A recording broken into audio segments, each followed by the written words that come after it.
Ao deixar Filipos, o grupo de Paulo viajou para o sudoeste em direção a Tessalônica. Nenhuma razão é dada porque Anfípolis e Apolônia foram passadas em evangelismo intensivo, Atos capítulo 17, versículo 1. Sem dúvida, os servos do Senhor continuaram a seguir a sua orientação, como no capítulo 16, ou seja, a orientação do Espírito Santo. Então, sobre a orientação divina, eles prosseguiram.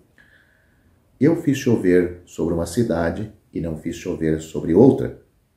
Isto, Deus estava falando à nação de Israel, ou pelo menos pelo profeta Amós, a nação, no capítulo 4, versículo 7. O soberano do universo não tem obrigação de explicar o porquê ele faz desta maneira. Tessalônica é única, porque aprendemos tanto sobre o início da obra pela epístola, quanto pela narrativa histórica.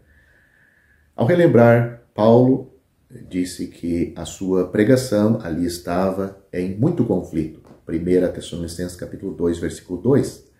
A oposição veio principalmente dos judeus. Eles eram tão amargos em sua hostilidade a Paulo quanto ele, o benjamita, parecia como um lobo tinha sido para com os primeiros crentes. Paulo agiu da mesma maneira que os judeus o tratavam agora.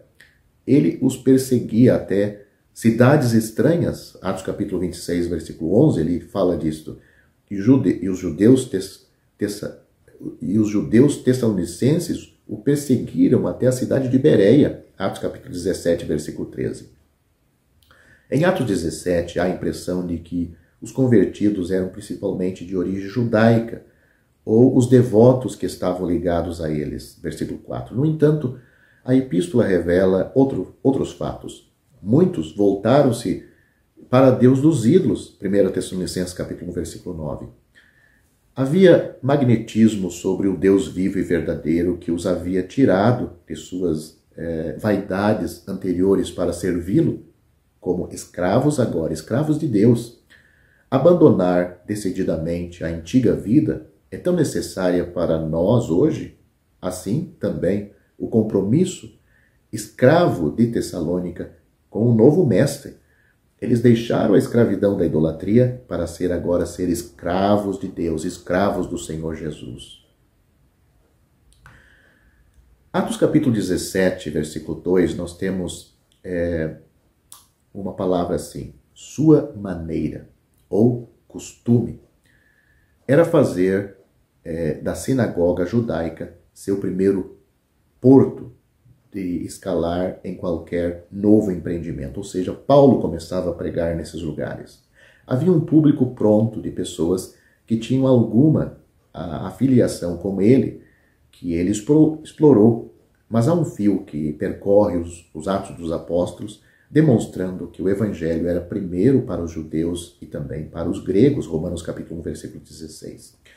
Jerusalém e a Judéia tinham que ser alcançados antes que os ramos atravessassem o muro para outros territórios. Atos capítulo 1, versículo 8. Ao chegar a Antioquia, os evangelistas refugiados inicialmente pregaram a palavra a ninguém, mas somente aos judeus. Atos capítulo 11, versículo 19. E agora, como sempre, Paulo visitou primeiro a sinagoga. Seu costume não dá licença para envolvimento em evangelismo ligado a sistemas eclesiásticos não bíblicos hoje em dia. Ele estabeleceu o evangelho como sendo uma esfera primeiro aos judeus. Embora haja uma inclinação judaica aqui, há um padrão definido na forma como esse princípio dos pregadores se comunicava com seu público. E há orientação para o conteúdo central de nossa própria pregação. Ele arrazoou com eles a base das Escrituras. Tudo o que ele disse foi baseado na Bíblia. Então, o envolvimento da atividade do Evangelho exige conhecimento das Escrituras. Antes de o Senhor comissionar seus apóstolos como testemunhas, ele abriu o entendimento deles para que entendesse as Escrituras. Lucas capítulo 24, versículo 45 a 49. Paulo não era um propagador de curas, de arrumador de emprego, consertador de casamento. Paulo pregava a necessidade de salvação. A pessoa salva vai consertar não somente o seu estado espiritual com Deus, mas vai consertar muitas coisas em sua vida. Pelo menos deve fazer isto. Na infância espiritual, o testemunho pode ser limitado a uma coisa eu sei, como Evangelho de João capítulo 9, versículo 25, mas o evangelismo sincero requer um conhecimento claro da palavra. Pregue a palavra, foi o que Paulo disse em 2 Timóteo capítulo 4, versículo 2. Cite seus versos, explique suas verdades, use suas histórias como ilustrações, talvez pudesse elucidar um ponto mais adequadamente do que uma anedota ou algum drama narrado em um jornal. Em Bereia, eles examinavam diariamente as Escrituras para ver se essas coisas eram assim. Atos capítulo 17, versículo 11. Isso demonstra que alguns podem verificar a validade da mensagem que pregamos. Daí a importância de ser preciso na apresentação da verdade bíblica. A precisão nunca deve ser sacrificada no altar da novidade e da sensação. A mensagem de Paulo se encontrou nos sofrimentos e na ressurreição do Senhor Jesus Cristo, com o fator adicional para o público judeu de que Jesus é o Cristo, ou seja, o Messias. Versículo 3 deste capítulo 17 de Atos. A pregação que minimiza o tempo na cruz ou ignora o fato glorioso da ressurreição é defeituosa. O evangelho completo exige a pregação sobre o pecado do pecador, a necessidade de arrependimento e fé e uma advertência de julgamento. Mas no centro da mensagem deve estar Jesus Cristo e este crucificado. 1 Coríntios capítulo 2, versículo 2. Mesmo no testemunho pessoal, devemos nos esforçar para ser como o evangelista Filipe, cuja abordagem era exatamente como a de Paulo, empregando as Escrituras e apresentando Cristo. Ao falar com um peregrino africano, ele começou pela mesma Escritura e pregou-lhe Jesus. Atos capítulo 8, versículo 35. Inevitavelmente, a pregação de Paulo foi divisiva, com alguns que creram, versículo 4, e outros que não creram, ou seja, versículo 5 daí. Ou seja, a mensagem do Evangelho vai dividir as pessoas entre os que creem e os que não creem. Motivados pela inveja, ciúmes, os judeus incrédulos se opuseram aos pregadores. Juntando-se aos ociosos do mercado, esses religiosos, presunçosos, buscavam os objetos de seu ódio. Frustrados, eles arrastaram outros para os governantes com duas alegações principais. Primeiro, eles descreveram os missionários ausentes como esses que viraram o mundo de cabeça para baixo. Versículo 6. A declaração deles transmite isso pelo menos, onde quer que fossem esses pregadores, causava um impacto. Nenhuma cidade foi deixada como eles a encontraram. Ninguém permaneceu neutro ao que ouviram. Nenhuma consciência foi deixada intacta. É um contraste gritante com a nossa própria ineficácia no mundo ocidental de hoje. Infelizmente, semeamos muito e colhemos pouco. Como temos uma profecia em Ageu, capítulo 1, versículo 6. Muitas vezes trabalhamos a noite inteira e não levamos nada, como aconteceu com os discípulos em Lucas capítulo 5, versículo 5. As atitudes modernas, sem dúvida, contribuem para nossas decepções. O ateísmo militante gerou crescente ceticismo. Os escândalos religiosos espalharam desilusão. Padrões de vidas confortáveis criaram apatia. Diante de tudo isto, temos que reconhecer que, geralmente, o impulso e o compromisso dos primeiros missionários não são vistos entre nós hoje. Sua dependência de Deus expressa em suas vidas de oração, sua sensibilidade à sua liderança, a liderança de Deus, e a sua disposição de renunciar aos interesses próprios são raridades. Há quem esteja disposto a enfrentar o desafio da congregação, ou melhor dizendo, há quem esteja disposto a enfrentar o desafio da consagração necessária para reverter as tendências atuais? Deixo a pergunta com você. A segunda acusação destes homens contra os missionários foi feita de rebelião contra a autoridade romana, versículo 7. Os pregadores nunca encorajaram a desobediência civil, mas seus oponentes perceberam que eles estavam pregando outro rei, outro de tipo diferente. E, de certa forma, era verdade, pois a Bíblia apresenta o Senhor Jesus como outro profeta de tipo diferente dos que nós conhecemos, e outro sacerdote de tipo diferente. Atos capítulo 8, versículo 34, Hebreus capítulo 7, versículo 11. Sem dúvida, a pregação de Paulo insistia em reconhecer a autoridade de Cristo. Chamaríamos isto de senhorio, em vez de realeza, que foi lida no que está sendo dito. Uma parte integrante da experiência de conversão e a disposição de submeter a Cristo, confessando Jesus como Senhor, Romanos capítulo 10, versículo 9, invocando o nome do Senhor, versículo 13, a pregação de Paulo mostrava que o Senhor Jesus era Salvador, sim, mas era Senhor. Ele queria ser Senhor da vida dos salvos.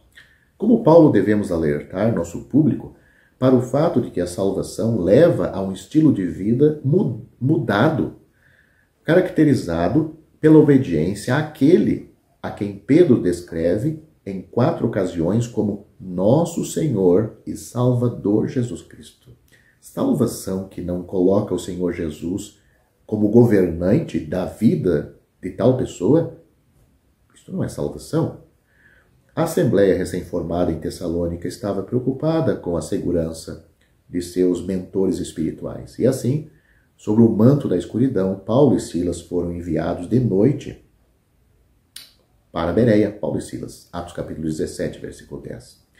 Os irmãos de Tessalônica foram muito atenciosos, assim como os irmãos em Bereia, embora seu vínculo com os missionários fosse tão recente. Note o versículo 5. Ser irmãos deve promover esta atitude protetora. Ele deu a sua vida por nós, e nós devemos dar a nossa vida pelos irmãos. 1 João capítulo 3, versículo 16. A comoção em Tessalônica não diminuiu o entusiasmo de Paulo e tudo estava normal quando ele chegou a Bereia, versículo 10. Os judeus bereanos foram creditados como sendo mais nobre do que seus primeiros, do que os primeiros ou os primos tessalonicenses. Sua nobreza sendo exibida em sua atitude para com a palavra pregada. Eles a receberam com toda a prontidão mental, versículo 11. Na Bíblia Revista e Corrigida está traduzida, receberam de bom grado esta prontidão mental. A palavra grega traduzida como prontidão de espírito ou bom grado é usada apenas em outras 4 ocasiões, todas elas em 2 Coríntios, quando o apóstolo estava descrevendo a atitude dos coríntios para com os santos necessitados. Isto está nos capítulos 8 e 9 de 2 Coríntios. Infelizmente, nesta fase, seu projeto impressionante não foi além de suas cabeças, não se traduziu em ação correta. Quantas vezes as boas intenções murcham na videira? Os bereanos eram um pouco diferentes. A atitude deles para com a mensagem que estava sendo pregada se refletiu em sua investigação de sua veracidade. Eles examinavam as Escrituras diariamente para ver se essas coisas eram assim. A investigação foi completa. Eles procuraram. A verdade bíblica nem sempre está na superfície e às vezes precisa ser extraída. Paulo descreve o estudante sério das Escrituras como um trabalhador em 2 Coríntios capítulo 2, versículo 5. É preciso esforço. Nunca entenderemos a verdade divina sem a iluminação do Espírito Santo. Mas o intelecto deve ser aplicado à tarefa de fazer isto. Considere o que digo, diz o apóstolo, e o Senhor te dê entendimento em todas as coisas. 2 Timóteo capítulo 2, versículo 7. O dom do Senhor, da compreensão, está aliado à disposição de refletir sobre o que é dito. Ou seja, não podemos pensar que o Espírito Santo é algo muito vago, que nos lança pensamentos de uma hora para outra. Não, devemos ler com o nosso entendimento, ler as Escrituras, e o Espírito Santo vai aplicar esta verdade à nossa mente, à nossa alma. Os bereanos investigaram persistentemente, bem como minuciosamente. Eles faziam assim diariamente. Tire um tempo para desenterrar as coisas diárias em Atos. O compromisso desses judeus de mergulhar nas Escrituras diariamente é um modelo esplêndido para os crentes de hoje. Dei mais valor às palavras da sua boca do que ao meu alimento necessário. Jó, capítulo 23, versículo 12. O alimento necessário envolve uma ingestão diária, pão de cada dia. Mateus, capítulo 6, versículo 11. O maná era recolhido todas as manhãs. Êxodo, capítulo 16, versículo 21. Do ponto de vista espiritual, uma dieta diária da palavra de Deus é mais necessária. Os cristãos disciplinam sua vida para incluir a rotina diária de ler e ponderar as Escrituras. Os lanches fornecidos por calendários destacáveis e publicações de leituras diárias são bons, devocionais, por exemplo, mas em si mesmos eles nunca fornecerão a dieta espiritual completa necessária para manter saúde e energia espiritual. Às vezes essas leituras é como comida enlatada. São boas, são rápidas, mas aquela feita com as nossas próprias mãos ou feita com mais tempo, elas são mais gostosas. Portanto, o versículo 12 é significativo, diz: portanto, muitos deles creram. Crer foi o resultado de sua atitude para com a palavra. A palavra gera fé. Romanos capítulo 10, versículo 17. A palavra afeta a regeneração. 1 Pedro capítulo 1, versículo 23. A palavra fornece esclarecimento. Salmo capítulo 119, versículo 130. Não é de admirar que os servos do Senhor estejam sobre o mandado de pregar a palavra. 2 Timóteo capítulo 4, versículo 2. Não há substituto para a simples declaração da verdade do Evangelho, e foi exatamente isto que aconteceu em Bereia. A palavra de Deus foi pregada por Paulo em Bereia. Atos capítulo 17, versículo 13. O que estava sendo pregado era sólido, era a palavra de Deus. Como estava sendo pregado, era simples. Foi uma proclamação clara dos fatos, não invernizado e não adulterados do Evangelho, conforme indicado pela palavra no grego, que nós temos a descrição aí em Bereia em relação à palavra que Paulo pregava. Quem estava pregando era significativo, um homem que havia sido devidamente dotado e chamado por Deus para a tarefa. Estes são três critérios para o evangelismo eficaz de hoje. Seja pioneiro, como é em Bereia, ou um trabalho mais estabelecido, como quando Paulo escreveu Sobre os Tessalonicenses, de vós soou a palavra do Senhor. 1 Tessalonicenses capítulo 1, versículo 8. Com base no que expomos, devemos evitar 3 coisas. Primeiro, deixando de lado a palavra e se especializando no que pode ser percebido como uma apresentação cativante para excitar mentes curiosas. Segundo, obscurecendo a mensagem usando linguagem técnicas distorcidas e clichês obscuros que não são familiares ao homem comum. Terceiro, encorajar os irmãos a dar a sua vez, ou encorajar os irmãos a dar a vez para eles na pregação, quer Deus os tenha ou não dotado para isto. Evite essas armadilhas para que as mensagens baseadas na Bíblia sejam comunicadas simplesmente por aqueles que têm o dom de fazê-lo. Os judeus tessalonicenses se opuseram tão amargamente aos servos do Senhor que viajaram para a Bereia e animaram o povo. Animaram o povo contra os pregadores. Que negócio era o deles? Nenhuma. Mas sua interferência demonstra a atitude incorrigível de Satanás em relação à obra de Deus. Paulo escreveu sobre sua visita a Éfeso: uma porta grande e eficaz me foi aberta e há muitos adversários. 1 Coríntios capítulo 16, versículo 9. Nunca se surpreenda quando houver uma resposta hostil a novas iniciativas na atividade evangelística. O mundo ocidental se orgulha da democracia, sendo a tolerância e a liberdade de expressão os principais pilares desse sistema político aplaudido. No entanto, borbulhando sobre a superfície, ainda há o antagonismo ao Evangelho. Por trás do verniz, há o ódio inato a Deus, que às vezes explode e nega aos pregadores o uso de locais, tentativas de bloqueio, acesso às escolas, reclamam da poluição sonora criada pela pregação em áreas de pedestres e parques e rotulam a leitura evangélica como lixo eletrônico.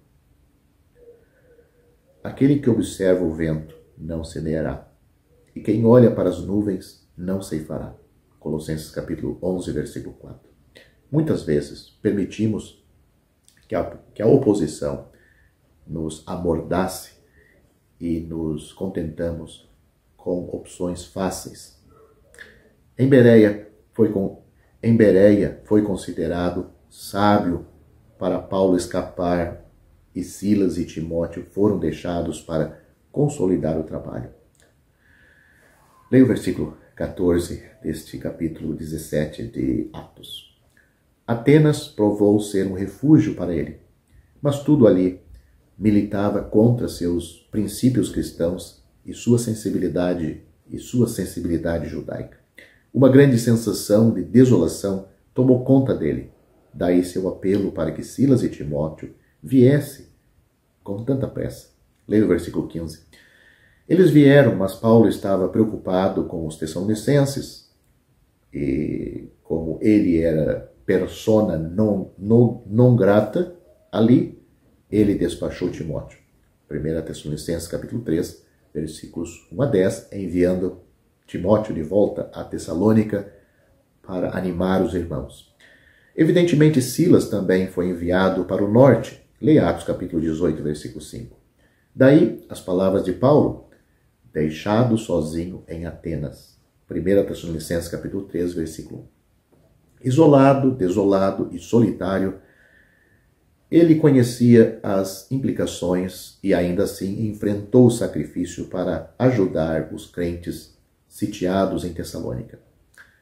Nossos queridos irmãos e irmãs que respondem ao chamado para servir a Deus em um ambiente estranho podem ter que enfrentar desconfortos físicos e privações. Talvez um sacrifício maior seja o impacto psicológico de ser privado de companheirismo em uma cultura alienígena, onde a atividade demoníaca cria uma atmosfera quase tangível do mal. Deus os abençoe.